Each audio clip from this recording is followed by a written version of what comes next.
विपत्ति के समय भयभीत हृदय अयोग्य निर्णय करता है और विपत्ति को अधिक पीड़ादायक बनाता है, किंतु विश्वास से भरा हृदय विपत्ति के समय को भी सरलता से पार कर जाता है।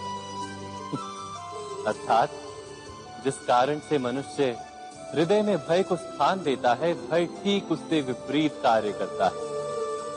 क्या ये सत्य नहीं? स्वयं विचार कीजिए।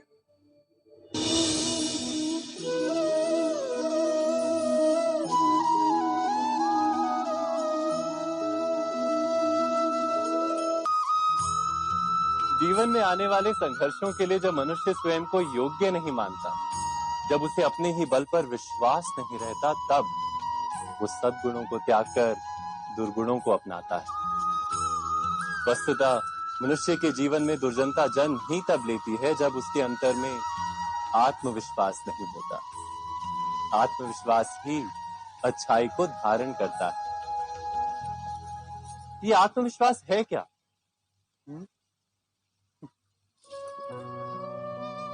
जब मनुष्य ये मानता है कि जीवन का संघर्ष उसे दुर्बल बनाता है, तो उसे अपने ऊपर विश्वास नहीं रहता।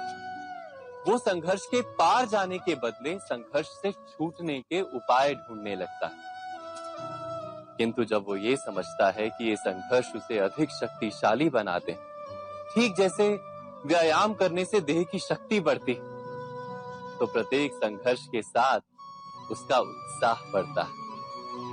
अर्थात आत्मविश्वास और कुछ भी नहीं, मन की स्थिति, जीवन को देखने का दृष्टिकोण मात्र है। और जीवन का दृष्टिकोण तो मनुष्य के अपने वश में होता है। स्वयं विचार कीजिए।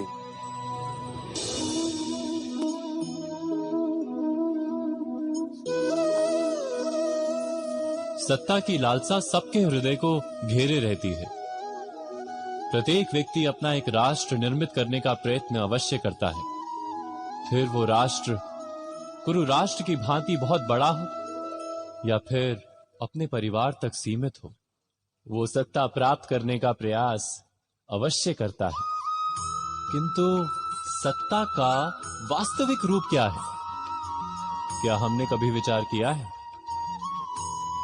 एक मनुष्य जितने अधिक लोगों के जीवन को प्रभावित कर सके, जितने अधिक लोगों के जीवन की स्वतंत्रता पर अंकुश रख सके, उतनी ही अधिक सत्ता का अनुभव करता है वो। सत्ता का वास्तविक रूप ही है अन्य के जीवन पर स्वयं का प्रभाव।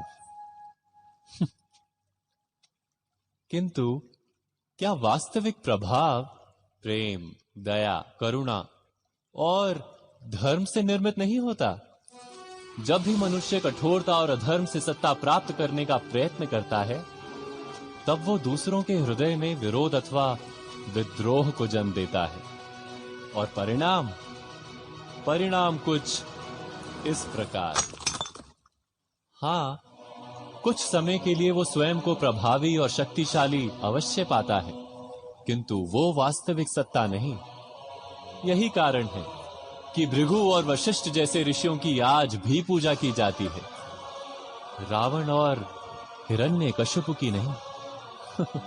इस पर तो आप विचार अवश्य करें। सत्य कहा ना?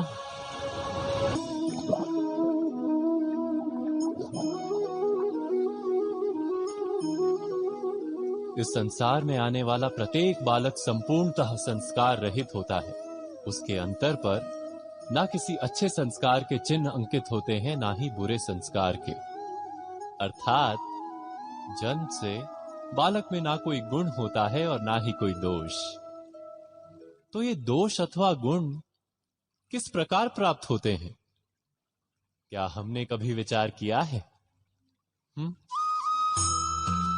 जो बात माता पिता के मुख से निरंतर सुनी जाती है, वही बात उनकी संतानों के हृदय का संस्कार बनती है। जैसे किसी गांव में नदी तट तक एक पगडंडी बन जाती है केवल उस मार्ग पर बार बार चलने के कारण।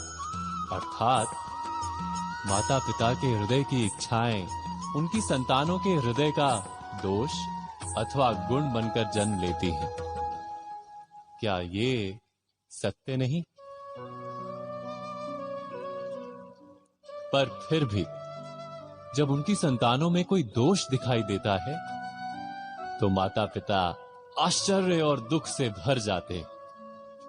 माता पिता का हृदय ये प्रश्न करता है कि उनकी संतानों में ये कुसंस्कार आए कहां से।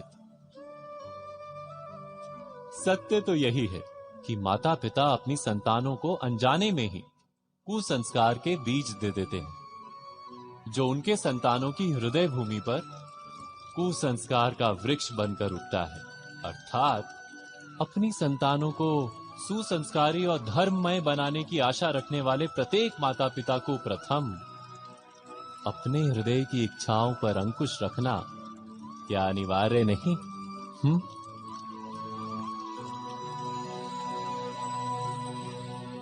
प्रत्येक माता पिता इस पर विचार अवश्य कीजिएगा।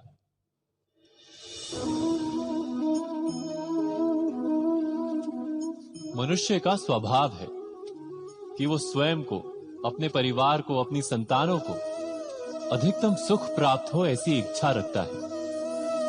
इसी कारण से हम सदा श्रम और कष्ट से अंतर रखते हैं, विश्राम और सुविधाओं को बढ़ाने का प्रयास करते हैं। स्वयं अपने जीवन का विचार कीजिए, क्या ये सत्य नहीं कि हम अपनी संतानों के लिए सदा ही विश्राम और सुविधा का आयोजन करते हैं? पर क्या कभी सोचा है केवल विश्राम से क्या लाभ प्राप्त होता है? केवल सुख और सुविधा जिन्हें प्राप्त हो उनका जीवन कैसा होता है? शरीर जब श्रम करता है तो अधिक स्वस्थ बनता है। बुद्धि भी जब कठिन चुनौतियों का सामना करती है तो अधिक तेजस्वी बनती है। ये हम सबका अनुभव है, पर हम शायद ये भूल जाते हैं कि मन और आत्मा को जब कठिनाइयां प्राप्त होती हैं तब वे भी अधिक बलवान होती हैं।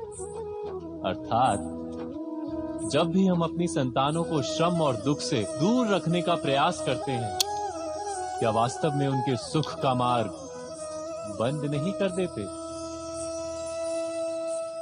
स्वयं विचार कीजिए।